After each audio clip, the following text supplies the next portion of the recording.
حضرت موسیٰ علیہ السلام کو بھی اللہ تبارک و تعالی نے معراج کرائی۔ ان کا طریقہ کچھ الگ تھا۔ وہ اللہ تبارک و تعالی کی بارگاہ میں عرض کرتے رہتے تھے، قالا ربی ارنی انظر، کہ یا رب میں کیا آپ کو دیکھ سکتا ہوں؟ تو پھر اس اللہ تبارک و تعالی اس پروردگار کی طرف سے پھر ایک ہی اعلان ہوتا تھا، قالا لن ترانی، کہ تم مجھے موسیٰ نہیں دیکھ سکتا۔ تو پھر تفسیر مزری میں لکھتے ہیں کہ جب اللہ تبارک و تعالی کی بارگاہ میں بار بار حضرت موسیٰ علیہ السلام التجا کرتے رہتے تھے، تو پھر اللہ تبارک و تعالی نے آپ کی دعا کو قبول فرمایا، اللہ تبارک و تعالی نے آپ کو معراج کرایا۔ تو پھر اللہ تبارک و تعالی نے کس طرح آپ کو معراج کرائی؟ اللہ تبارک و تعالی نے ارشاد فرمایا کہ موسیٰ تو اس طرح کر، اس سامنے جو پہاڑ ہے اس کے اوپر تو نظر رکھ، اور اس کے اوپر میں اپنی ایک چھوٹی سی تجلی اس کے اوپر ڈالتا ہوں، اگر تو اس کو برداشت کر گیا تو میں تجھے اپنا دیدار نصیب فرماؤں گا۔ تو پھر حضرت موسیٰ علیہ السلام نے اس پہاڑ کی طرف دیکھا، تو پھر اللہ تبارک و تعالی نے کیا کیا؟ فَلَمَّا تَجَلَّى رَبُّهُ لِلْجَبَلِ، پھر اللہ تبارک و تعالی نے اس پہاڑ کے اوپر اپنی ایک تجلی ڈالی۔ تو وہ پہاڑ کیسے ہو گیا؟ وہ پہاڑ سرما کا بن گیا، سرما بن گیا، ریزہ ریزہ ہو گیا وہ پہاڑ، اور اس کو دیکھ کر حضرت موسیٰ علیہ السلام بے ہوش ہو گئے، وہاں پر بے ہوش ہو گئے۔ تو پھر جب حضرت موسیٰ علیہ السلام کو ہوش آئی تو پھر اللہ تبارک و تعالیٰ کی بارگاہ میں عرض کیا کہ یا باری تعالیٰ، یقیناً میں آپ کو نہیں، مقدار کتنا تھی؟ وہ فرماتے ہیں سوئی کی جو نوک ہوتی ہے نا، اس کے کروڑوں حصے کیے جائے، کروڑوں میں سے ایک حصہ اٹھا کر اس پہاڑ کے اوپر ڈالا جائے، اتنی مقدار میں اللہ تبارک و تعالیٰ نے اس پہاڑ پر تجلی ڈالی تھی،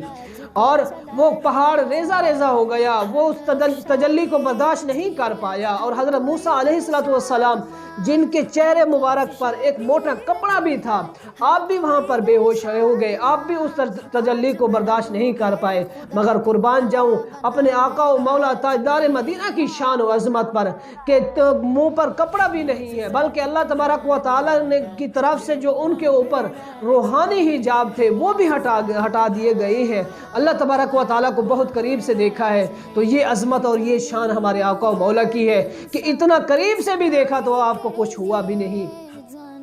اس کے بعد فرماتے ہیں کہ جو ربی آرینی کی آرزو کرے اس کو کلیم اللہ کہتے ہیں، اور جس کے دیدار کی خود رب العالمین آرزو کرے اس کو حبیب اللہ کہتے ہیں۔ آگے فرماتے ہیں کہ جس کو طور پر بلایا جائے اس کو کلیم اللہ کہتے ہیں، جس کے ساتھ 70,000 فرشتے دے کر اور اس کو براق پر لے کر اس کو آسمانوں کی طرف بلایا جائے تو اس کو حبیب اللہ کہتے ہیں۔ کہتے ہیں جس کو طور پر بلا کر یہ فرمایا جائے کہ اپنے نالین اتار کر آؤ اس کو کلیم اللہ کہتے ہیں۔ اور فرماتے ہیں کہ جس کو یہ فرمایا جائے کہ تم اپنے نالین مبارک، اپنے جوتے مبارک سمیت آسمانوں پر آ جاؤ، فرش سے تم عرش پر آ جاؤ، فرماتے ہیں اس کو حبیب اللہ کہتے ہیں۔ پھر فرماتے ہیں کہ جس کو اللہ تبارک و تعالی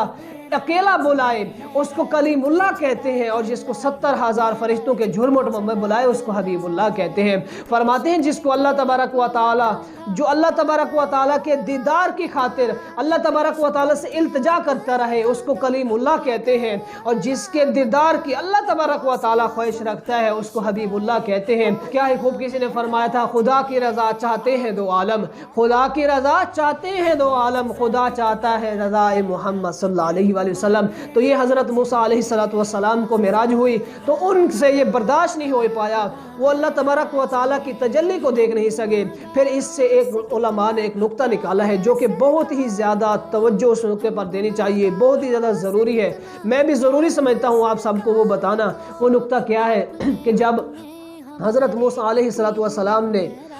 اس تبارک و تعالیٰ کی تجلی کو دیکھا تو پھر آپ کو اللہ تبارک و تعالیٰ نے اتنا طاقت اور اتنا برکت عطا فرمائی، اس تجلی سے برکت حاصل کہ 30 میل دور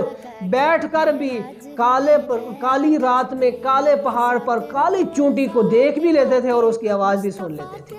اور پھر دیکھیں جو اتنا دور سے، اور ان کے چہرے پر بھی پردہ تھا، مطلب کہ ان کے چہرے پر بھی موٹا رومال تھا،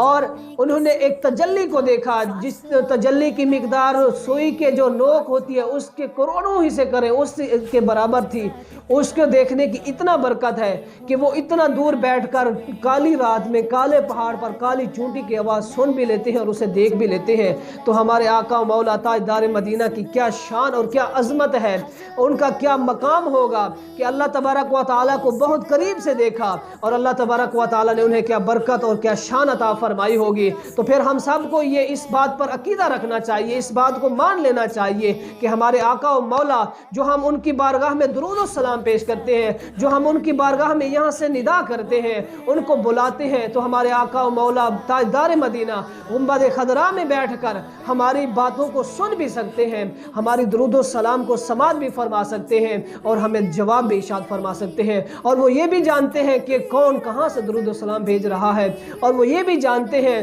کہ کس کا بیٹا ہے،